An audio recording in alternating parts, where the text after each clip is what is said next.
बिस्मिल्लाहिर्रहमानिर्रहीम। I am Ghulam Murtaza, lecturer biology, the Guardian College, Chowk Azam. आज हम biology second year chapter number 21 start करेंगे, जो कि हमारे पास है सेल साइकिल।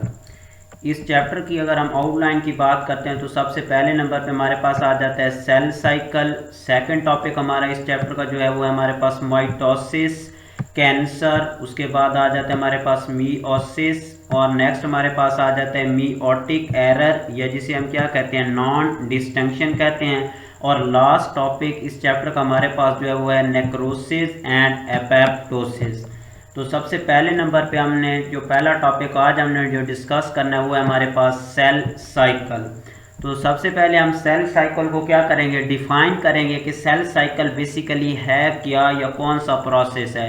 अगर हम डेफिनेशन की बात करते हैं तो हम कहते हैं कि this cell undergo sequence of changes, कि कोई भी सेल जो होता है ये क्या होता है, पास आउट होता है किस चीज़ से, sequence of changes. Sequence of changes का मतलब है मरहलावार तब्दीलियों में से पास होता है, विच इन्वॉल्व, जिसके दौरान कौन सा प्रोसेस होता है, पीरियड ऑफ ग्रोथ। मीन कि अगर सेल है वो सीक्वेंस ऑफ चेंजेस उसके अंदर हो रही है तो उसमें उस सेल की क्या होगी, ग्रोथ का प्रोसेस होगा।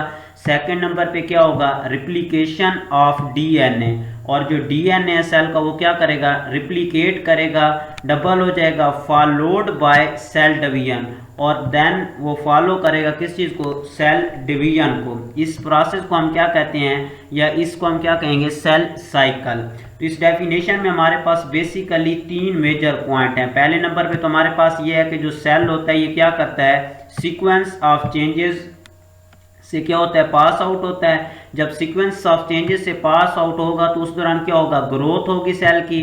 सेकंड नंबर पे क्या होगा, रिप्लिकेशन ऑफ डीएनए, जो डीएनए होगा वो क्या करेगा, रिप्लिकेट करेगा, फॉलोड बाय सेल डिवीजन। तो ये हमारे पास क्या कहलाता है, सेल साइकिल कहलाता है। अब ये जो सेल साइकिल है जिसमें सीक्वेंस ऑफ चेंजेस होनी है, ग्रोथ का पीरियड होना है, या रिप्लिकेशन ऑफ डीएनए होनी है, और सेल डिवाइड होता है, तो इसको दो फर्दर फेजेज में क्या किया गया है, डिवाइड किया गया है। तो सबसे पहले नंबर पे या पहली फेज जो हमारे पास सेल साइकिल की आती है उसे हम क्या कहते हैं, इंटरफेज कहते हैं। और सेकंड नंबर पे जो फेज आती है सेल साइकिल की वो कौन सी है, माइटोटिक फेज है। जो इंटरफेज है it is a period of non dividing division, कि ये सेल साइकिल का ऐसा पीरियड है जो क्या है, नॉन डिवीजन है। इस दौरान डिवीजन नहीं होती, लेकिन जो सेल होता है वो क्या करता है, अपने आप को प्रिपेयर करता है फॉर डिवीजन। और सेकंड नंबर पे हमारे पास आ जाता है माइटोटिक फेज, और माइटोटिक फेज क्या होता है, it is period of division. इस फेज के दौरान जो सेल होता है वो क्या होता है, डिवाइड होता है। तो ये हमारे पास टू मेजर फेजेस आ जाएंगी सेल साइकिल की। पहले नंबर पे हमारे पास इंटरफेज है जिसमें सेल क्या करता है, नॉन डिवीजन फेज होती है, इसमें सेल अपने आप को क्या करता है, डिवीजन के लिए प्रिपेयर करता है। दूसरे नंबर पे हमारे पास आ जाता है माइटोटिक फेज, और माइटोटिक फेज में जो सेल होता है ये क्या होता है, डिप्लीकेट होता है, या सेल क्या होता है, डिवाइड हो जाता है। अब सबसे पहले हम इंटरफेज को डिस्कस करेंगे, जिसमें क्या होता है, सेल अपने आप को प्रिपेयर करता है फॉर डिवीजन। तो हमारे पास इंटरफेज की डेफिनेशन आ जाएगी कि the period of life cycle between two consecutive division is called, इसे हम क्या कहते हैं, इंटरफेज कहते हैं। और इंटरफेज ऐसा पीरियड है जिसमें क्या होता है, ग्रेट बायोकेमिकल एक्टिविटी, मीन के सेल के अंदर बहुत ज़्यादा बायोकेमिकल एक्टिविटी अकर होती है, और इसको फर्दर क्या किया गया है, तीन फेजेज में डिवाइड किया गया है। पहले नंबर पे हमारे पास आ जाता है G1 फेज, दूसरे नंबर पे हमारे पास आ जाता है S फेज, और तीसरे नंबर पे हमारे पास आ जाता है G2 फेज। और सम टाइम जो सेल होता है ये क्या करता है, मियोटिक सेल जो होता है एग्जिस्ट विदाउट एनी चेंज, और इस फेज को हम क्या कहेंगे, G0 फेज कहेंगे, कि जो सेल होता है वो बिल्कुल क्या होता है, डिवाइड ही नहीं होता। इसमें हम एग्जांपल नर्व सेल्स की ले सकते हैं, और इसी तरह G0 सेल में हम example retina of I, mean के जो आई की रेटिना उसके जो सेल होते हैं वो भी डिवाइड नहीं होते। जो नर्व सेल हैं ह्यूमन के अंदर ये भी क्या होते हैं, डिवाइड नहीं होते। तो उसके बाद हम अगर इंटरफेज की हमने बात किया तो तीन फेजेज हैं। पहले नंबर पे G1 फेज है, सेकंड नंबर पे क्या है, S फेज है, और थर्ड नंबर पे हमारे पास क्या चीज़ आ जाती है, G2 फेज आ जाती है। यहाँ पे हमारे पास डायग्राम है, डायग्राम में ये पहला जो पोर्शन इसे हम क्या कहते हैं, सेल ग्रोथ का इंटरफेज का है, इसे हम G1 फेज कहते हैं। सेकंड नंबर पे हमारे पास क्या होता है, कौन सी फेज है, डीएनए सिंथेसिस मीन के जो एस फेज है इसमें डुप्लीकेशन ऑफ क्रोमोसोम्स होगी। तीसरे नंबर पे हमारे पास G2 फेज आ जाती है। लेकिन ये तो हमारे पास क्या है, ये जो इतना साइकिल है जिसमें हमारे पास G1 फेज है, एस फेज है और G2 फेज है, इसमें इंटरफेज इंक्लूड होती है और ये क्या है, लेंथ ही है, बहुत ज़्यादा टाइम टेक अप करती है। लेकिन जो हमारे पास मियोटिक फेज है, ये यहाँ पे अगर साइकिल में देखते हैं तो थोड़ा सा क्या है, इसमें टाइम लगता है और इसमें जो सिंपली एक सेल होता है वो क्या होता है, डिवाइड हो जाता है। और मियोटिक फेज में हमारे पास क्या आ जाता है, माइटोसिस आ जाता है पहले नंबर पे, और माइटोसिस और नेक्स्ट नंबर पे हमारे पास क्या चीज़ आ जाता है, मियोसिस में सिंपली हमारे पास जो सेल होता है, एक सेल पेरेंट सेल जो होता है डिवाइड हो जाता है कितने सेल में, 2 डॉटर सेल में। तो अब हम वन बाय वन डिस्कस करेंगे कि इंटरफेज की जो G1 फेज है इसमें कौन सी चेंजेस अकर होती हैं सेल के अंदर, अगर S फेज है तो इसके अंदर कौन सी चेंजेस अकर होंगी सेल के अंदर, और सेकंड नंबर पे, थर्ड नंबर पे हमारे पास आ जाता है G2 फेज है, तो इसके दौरान सेल के अंदर कौन कौन सी चेंजेस या तब्दीलियां आती हैं।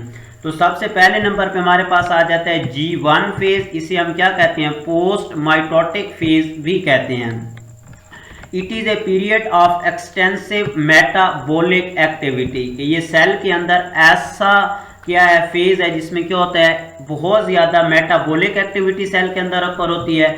दूसरे नंबर पे यहाँ पे हमारे पास आ जाता है जो सेल होता है ये क्या करता है, ग्रो करता है किस चीज में, साइज के अंदर। और उसके अलावा तीसरे नंबर पे हमारे पास आ जाता है जो सेल होता है उसमें स्पेसिफिक किस्म के जो एंजाइम्स होते हैं जो मेटाबॉलिज्म के लिए या केमिकल मेटाबॉलिक एक्टिविटी के लिए हमें रिक्वायर होते हैं, उनकी फॉर्मेशन होती है। और चौथे नंबर पे हमारे पास क्या चीज़ आ जाता है, डीएनए बेस यूनिट जो होते हैं ये क्या होते हैं, अकोमोलेट होते हैं for synthesis of DNA. New DNA की सिंथेसिस के लिए जो डीएनए के बेस यूनिट है, अब डीएनए के बेस यूनिट कौन कौन से हमारे पास आ जाते हैं, डी एडिनोसिन मोनोफॉस्फेट आ जाता है, इसी तरह D guanine monophosphate, D cytosine monophosphate और डी थायामीन मोनोफॉस्फेट। ये 4 बेस यूनिट हैं जो क्या होते हैं, न्यू डीएनए के लिए क्या होते हैं, रिक्वायर होते हैं और उनकी क्या होती है, अकोमोलेशन होती है। अगर यहाँ पे अगर हम डायग्राम की बात करते हैं, फॉर एग्जांपल हमारे पास ये एक क्या है, सेल है और ये सेंटर, सेल के सेंटर में क्या चीज़ मौजूद होता है, न्यूक्लियस होता है। अगर इस सेल ने क्या करना है, G1 फेज में जाना है तो इसमें कौन कौन सी तब्दीली आती है। सबसे पहले नंबर पे अगर हम देखते हैं तो ये जो सेल होगा इसके क्या हो जाएगा, साइज जो होता है उसमें क्या हो जाता है, इजाफा हो जाता है। उसके अलावा इसकी अगर ये जो न्यूक्लियस है इसके अंदर क्या होता है, कोई चेंजेस अगर नहीं आती, लेकिन यहाँ पे क्या करते हैं, स्पेशल किस्म के जो साइटोप्लाज्म होते हैं उसके अंदर क्या होते हैं,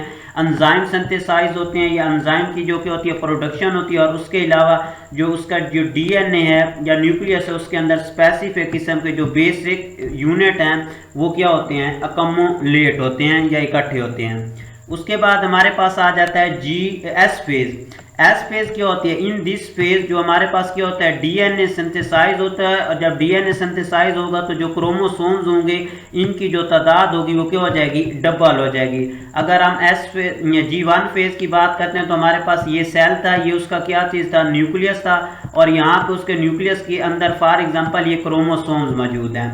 अब जब हम बात करते हैं किस चीज़ की, एस फेज की, तो एस फेज में क्या होता है, न्यूक्लियस के अंदर जो हमारे पास क्या चीज़ है, क्रोमोसोम्स की तादाद है वो क्या हो जाती है, डबल हो जाती है, उसकी डुप्लीकेशन। अगर फॉर एग्जांपल ये क्रोमोसोम्स है तो ये अपने साथ क्या करेगा, नया क्रोमोसोम्स डुप्लीकेट कर देगा। इसी तरह अगर ये है तो ये अपने साथ क्या करेगा, नया क्रोमोसोम क्या कर देगा, डुप्लीकेट कर देगा। इसीलिए हम इसे क्या कहते हैं, डुप्लीकेशन या सिंथेटिक फेज भी कहते हैं, जिसमें क्या होता है, जो सेल होता है उसके अंदर जो क्रोमोसोम्स होते हैं उनकी तादाद क्या होती है, डबल हो जाती है या फिर वो क्या कर जाते हैं, डुप्लीकेट कर जाते हैं। और जब डुप्लीकेशन ऑफ क्रोमोसोम्स अकर होती है तो ये क्या करता है, इनिशिएट करता है G2 फेज, या ये क्या करता है, G2 फेज की तरफ टेक आउट करता है।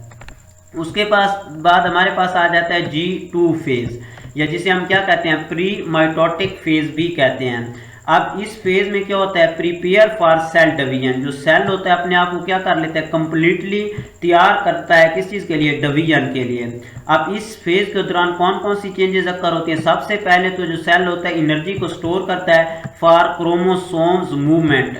क्रोमोसोम्स की मूवमेंट के लिए जो सेल होता है वो क्या करता है, एनर्जी स्टोर करता है। दूसरे नंबर पे इस फेज के दौरान क्या होता है, स्पेसिफिक किस्म की प्रोटीन जो होती हैं वो क्या होती हैं, सिंथेसाइज होती हैं। इसमें बेसिक जो प्रोटीन आ जाती है एंटायरोकाइनेज प्रोटीन आती है, जो क्या करती है बाद में चेक पॉइंट का रोल अदा करती है। और इसके अलावा माइक्रोट्यूब्यूल्स की फॉर्मेशन होती है, जिसमें हमारे पास क्या है, स्पेंडल फाइबर वगैरह होते हैं, इनकी क्या होती है, सिंथेसिस होती है। तो ये था हमारे पास 3 फेजेस थी सेल साइकिल इंटरफेज की। जो सेल साइकिल की पहली फेज है G1 फेज, उसके बाद S फेज, और थर्ड नंबर पे हमारे पास G2 फेज आ जाता है। G1 फेज में सेल के साइज में इजाफा हुआ है, इसी तरह उसमें स्पेसिफिक किस्म के एंजाइम हमने अकोमोलेट किए हैं, इसी तरह उसके अंदर DNA बेसिक यूनिट क्या हुए हैं, अकोमोलेट हुए हैं। S फेज की अगर हम बात करते हैं तो उसमें हमने DNA की डुप्लीकेशन की, और उसके बाद G2 फेज है जिसमें एनर्जी स्टोर हुई है, स्पेसिफिक प्रोटीन सिंथेसाइज्ड हुई है, और जो माइक्रोट्यूब्यूल्स हैं जिसमें हम क्या कहते हैं, स्पेंडल फाइबर जो है इनकी सिंथेसिस अकर हुई है। उसके बाद हमारे पास आ जाता है control of cell cycle.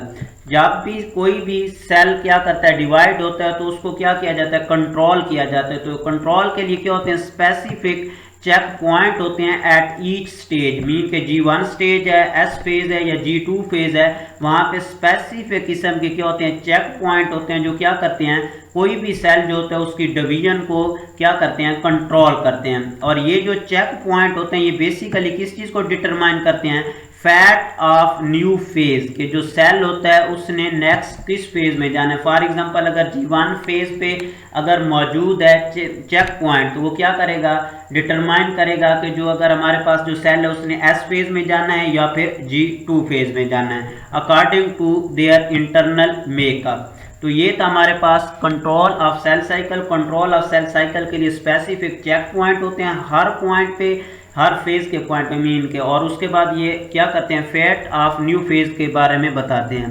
Next है कि कोई भी सेल जब क्या होता है, डिवाइड होता है, तो उसका एक स्पेसिफिक क्या होता है, पीरियड होता है, जिसे हम क्या कहते हैं, लेंथ ऑफ सेल साइकिल कहते हैं। तो length of each phase is variable in cycle. Cell cycle में अगर हमने देखा कि हमारे पास इंटरफेज है, माइटोटिक फेज है, इंटरफेज को फर्दर हमने डिस्कस कर लिया है, G1 फेज है, S फेज है या फिर G2 फेज है। तो हर फेज की जो टाइम पीरियड है वो क्या होता है, डिफरेंट होता है। तो इसमें हमारे पास एग्जांपल है कि the average cell cycle is about 24 hours in human cell, कि जो इंसान का सेल है ये क्या होता है, 24 आवर्स में जो वन सेल होता है वो डिवाइड हो जाता है 2 सेल में। इसमें अगर हम बात करते हैं जो G1 फेज है तो उसमें 9 आवर लगते हैं 24 आवर में से। जो S फेज है मीन के डुप्लीकेशन ऑफ क्रोमोसोम में 10 आवर लगते हैं। G2 फेज है तो ये कितने टाइम के लिए है, 4.5 आवर्स के लिए। और जो माइटोसिस है ये क्या होती है, 30 मिनट्स के लिए होती है। मीन के यहाँ पे ये तीनों जिन्हें हम क्या करते हैं, इंटरफेज का नाम देते हैं, इंटरफेज है 23.5 आवर, और जबकि जो माइटोटिक फेज है जिसे हम माइटोसिस कहते हैं ये जस्ट 30 मिनट है। इसी तरह एग्जांपल सेकंड नंबर पे हमारे पास आ जाता है यीस्ट सेल। तो यीस्ट सेल जो होता है ये क्या होता है, 90 मिनट बाद जो एक सेल होता है ये क्या होता है, डिवाइड हो जाता है 2 सेल में। तो स्टूडेंट ये आज का हमारा टॉपिक था सेल साइकिल, और सेल साइकिल में हमने आज इंटरफेज के बारे में पढ़ा है। Thank you.